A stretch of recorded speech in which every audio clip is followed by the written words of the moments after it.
देखो सुनो भाई, चैप्टर है हमारा force and laws of motion.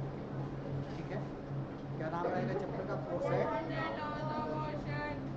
तो अगर हम इस चैप्टर की बात करें force and laws of motion, तो तुम्हें सबसे पहले डेफिनेशन पढ़नी पड़ेगी भाई फोर्स क्या है। सबसे पहले डेफिनेशन रहेगी फोर्स क्या है।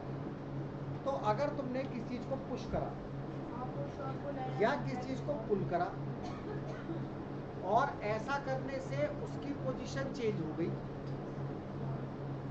जैसे वो खिसक जाए कोई बॉल या कोई चीज एक जगह से दूसरी जगह चली जाए, तो जब हम किसी चीज को पुश करते हैं या जब हम किसी चीज को पुल करते हैं, सबसे सिंपल डेफिनेशन इस चीज को हम क्या कहते हैं? फोर्स। फोर्स मींस एक ताकत जो किसी चीज को घुमा दे, जो किसी चीज को पोजीशन बदल दे, एक जगह से दूसरी जगह पर ले जाए।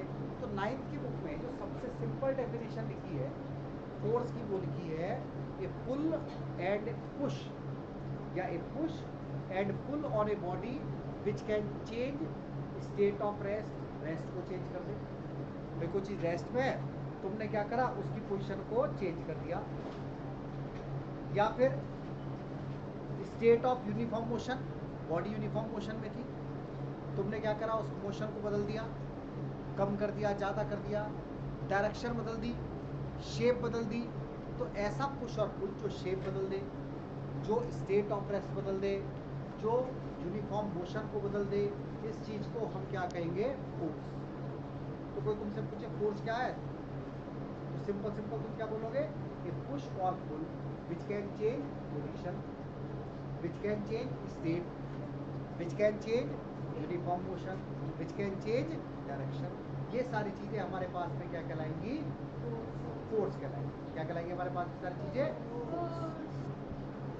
आगे की बात सुनते हैं। मैंने तुमसे कहा फोर्स क्या कर रहा है? पुश और पुल को हम फोर्स कह रहे हैं। वो क्या कर सकता है? बॉडी की शेप चेंज कर सकता है, बॉडी को रेस्ट में ला सकता है, मोशन में ला सकता है। बट क्या है, सपोज करो एक टेबल है और उस पर 10-12 बच्चे फोर्स लगा रहे हैं, खींचने की कोशिश कर रहे हैं। 5 बच्चे उसको एक साइड से खींच रहे हैं, लेफ्ट साइड, 5 बच्चे उसको राइट साइड खींच रहे हैं, और वो टेबल वहीं का वहीं है, क्योंकि 5 बच्चे लेफ्ट साइड से सेम फोर्स लगा रहे थे, 5 बच्चे राइट साइड से सेम फोर्स लगा रहे थे। अब वो कहीं पर नहीं जा रही, वहीं की वहीं पड़ी है, बट फोर्स तो लग रहा है। तो ऐसे फोर्स को हम कहते हैं बैलेंस। क्या कहते हैं ऐसे फोर्स को हम? जैसे मैं ग्राउंड पे खड़ा हूँ, उससे पीछे नहीं हुआ जा रहा है क्या? वहाँ बिल्कुल पीछे की सीट पे बैठ, हाँ बिल्कुल पीछे हो जाओ। तो मैं ग्राउंड पे खड़ा हूँ, तो मेरी बॉडी अर्थ पे क्या लगा रही है? फोर्स।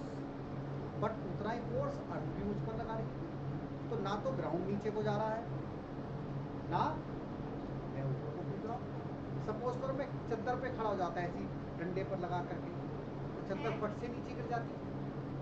मैं चादर पे खड़ा होता है ना, ऐसे 4 बच्चों को बोला चादर पकड़ लो, और मैं उस पर खड़ा हो गया, तो एकदम से नीचे जमीन की तरफ कूद जाता, तो मतलब मेरा फोर्स क्या हो जाता? ज़्यादा हो जाता। तो जब तुम्हें ऐसा लगे, ऐसा फील हो कि फोर्स तो लग रहा है बट उससे कुछ हो नहीं रहा, तो ऐसे फोर्स को हम कहेंगे बैलेंस फोर्स। और तुम्हें नहीं लगे कि नहीं यार कुछ हो गया, कुछ भी हो गया हो, तो ऐसे फोर्स को हम क्या कहेंगे? अनबैलेंस। तो पेपर में कभी कभी बैलेंस फोर्स की डेफिनेशन पूछ लेंगे, तो तुम बैलेंस फोर्स की डेफिनेशन देखो क्या बोलोगे?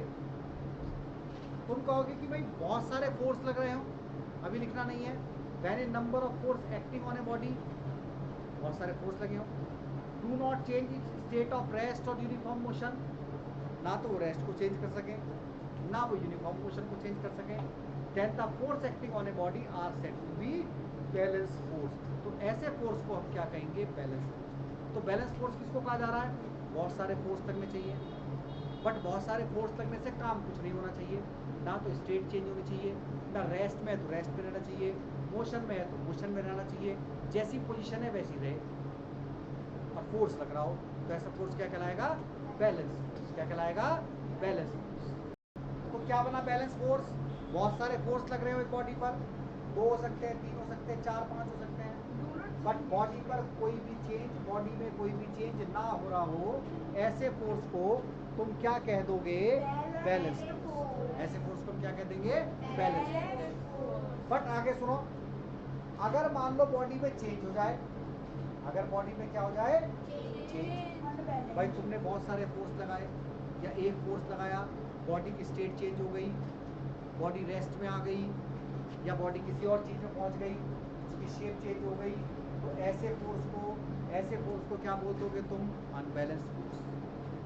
ठीक है भाई, मैंने ये बॉटल उठा ली, ये बॉटल उठा ली, तो बॉटल पे कैसा फोर्स लगाया, अनबैलेंस। बॉटल पे कैसा फोर्स लगाया, बॉटल यहाँ थी, यहाँ थी, यहाँ से मूव कर दी, अनबैलेंस्ड है। अभी कैसा फोर्स लग रहा है, अनबैलेंस्ड है, बट बॉटल यहीं पर है, अब हिल नहीं रही, ना नीचे जा रही ना ऊपर जा रही, अब कैसा फोर्स है, बैलेंस। बट ये हिल गई, अब कैसा फोर्स है, अनबैलेंस। अब कैसा फोर्स है, अनबैलेंस। अब कैसा फोर्स है, क्लियर है मेरी बात। तो फटाफट से अनबैलेंस फोर्स की क्या डेफिनेशन लिखनी चाहिए, when a number of force, रुक जाओ पहले सुन लो, when a number of force acting on a body can change its state of rest और uniform motion, then the force acting on a body is called unbalanced force. तो ऐसा force हमारे पास में क्या कहलाएगा, अनबैलेंस्ड फोर्स कहलाएगा। तो balance force पता चल गया, अनबैलेंस फोर्स पता चल गया। तो एक साइंटिस्ट है जिनका नाम था न्यूटन, बहुत सुना होगा तुमने, न्यूटन ने अपने लॉज दिए। तो न्यूटन ने अपना एक लॉ दिया जिसको हम कहते हैं Newton first law of motion. अब वो था क्या, वो था कि भाई कोई बॉडी है, न्यूटन ने बोला कि जब तक हम उस बॉडी पर फोर्स ना लगाएं, जब तक उस बॉडी पर फोर्स ना लगाएं, उसकी पोजीशन चेंज नहीं होगी। यानी कि अगर वो रेस्ट में है तो हमेशा रेस्ट में रहेगी, अगर मोशन में है तो सेम स्पीड से मोशन करती रहेगी, जिस डायरेक्शन में चली गई उसी डायरेक्शन में जाती है। तो न्यूटन का फैसला होता है कि जो चीज जहां रखी है वो हमेशा वहीं रखी रहेगी, जो चीज जहां रखी है वो हमेशा वहीं रखी है। भाई तुम ये सामने फ्रिज देख रहे हो, मशीन देख रहे हो, सब चीजें देख रहे हो, ये तुमने कल भी यहाँ अभी सिर्फ मेरी बात सुनेंगे, अभी सिर्फ मेरी बात सुनेंगे, ये कल भी जहाँ रखी थी आज भी वहीं रखी है। अगर कोई चीज तुम्हें अपनी जगह से दूसरी जगह हटी भी दिखाई दे रही तो क्यों हट गई, क्योंकि उस पर क्या लग गया होगा, कोई फोर्स लग गया होगा। तो तुम्हारे आसपास में जितनी भी चीजें हैं, तुम्हारे आसपास में जितनी भी चीजें हैं, वो रेस्ट में है तो रेस्ट में रहेंगी, मोशन में है तो मोशन में रहेंगी। बट तुमने कभी कभी देखा होगा यार, कार को इंजन से मोशन में करा, वो रुक गई क्योंकि उस पर फोर्स लगने लगा, ब्रेक लग गए, सड़क का फ्रिक्शन लग गया, एयर का फोर्स लग गया। बल्कि न्यूटन ये क्या कह रहे थे, न्यूटन का फर्स्ट लॉ क्या है कि अगर कोई चीज मोशन में है तो मोशन में रहेगी, रेस्ट में है तो। अभी एनसीईआरटी की किताब में कैसे लिखा हुआ है, एनसीईआरटी वालों ने बोला कि an object remain in A state of rest, कोई ऑब्जेक्ट है अगर वो रेस्ट की स्टेट में है, या और ऑफ द यूनिफॉर्म मोशन, वो यूनिफॉर्म मोशन में है, इन ए स्ट्रेट लाइन में है, तो unless compelled to change the state when applied force, जब तक वो कॉम्पेल्ड नहीं होगा, जब तक उसकी पोजीशन चेंज नहीं होगी, जब तक तुम उस पर कोई अप्लाइड फोर्स नहीं लगाओगे। सिंपल वर्ड में इसको कैसे कह सकते हैं, सिंपल वर्ड में क्या कह सकते हैं इसी को, एनसीईआरटी को अगर छोड़ दिया जाए तो an object will remain in rest और uniform motion until an external force is applied on it, जब तक तुम किसी बॉडी पर कोई फोर्स नहीं लगाओगे तब तक वो कैसे रहेगा, ये रेस्ट में है तो रेस्ट में रहेगा, मोशन में है तो मोशन में रहेगा। तो फटाफट से अपनी कॉपी में न्यूटन फर्स्ट लॉ लिखना शुरू करो, जल्दी से लिखो न्यूटन फर्स्ट लॉ को। तो इनर्शिया एक नया टर्म्स आया, इनर्शिया क्या है, इनर्शिया, इनर्शिया नेचुरल प्रॉपर्टी है बॉडी की, जिसकी वजह से वो रेजिस्ट करती है, क्या करती है, रेजिस्ट करती है किसका, चेंज ऑफ स्टेट और मोशन और रेस्ट। यानी कि कोई बॉडी मोशन में है, तुमने उसको अचानक से रोका, वो अपोज करेगी, वो कहेगी नहीं मुझे तो मोशन में रहना है।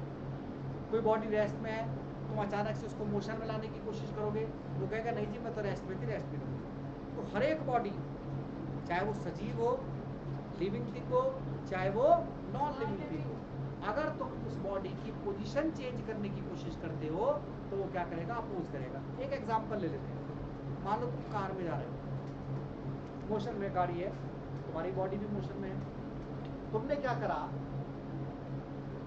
करा, अचानक से कार में ब्रेक लगा दिए, तो तुम आगे की तरफ गिरोगे, आगे की तरफ गिरोगे, क्यों, क्योंकि तुम्हारी बॉडी मोशन में थी, अब वो रुकेगी नहीं, अपोज करेगी रुकने का। सपोज करो तुम कार में बैठे हो, अचानक से कोई कार चला दे, पीछे बस में खड़े हो, कंडक्टर ड्राइवर ने एकदम से ब्रेक लगा दिए, आगे गिरोगे। बट अगर ड्राइवर ने एकदम से बस चला दी तो पीछे गिरोगे। कभी कभी हम फिसल जाते हैं, क्यों फिसल जाते हैं? इसी इनर्शिया की वजह से। भाई बारिश हुई, फिसलन हो रही है, तो पैर एकदम से आगे चले गए, बट बॉडी हमारी पीछे की पीछे रह गई। तो ऐसा टर्म्स जो पोजीशन चेंज करने का अपोज करता हो, उसको हम क्या कहेंगे? इनर्शिया। क्या कहेंगे उसको हम? इनर्शिया। तो inertia is the natural property of an object to resist a change in state of motion और रेस्ट।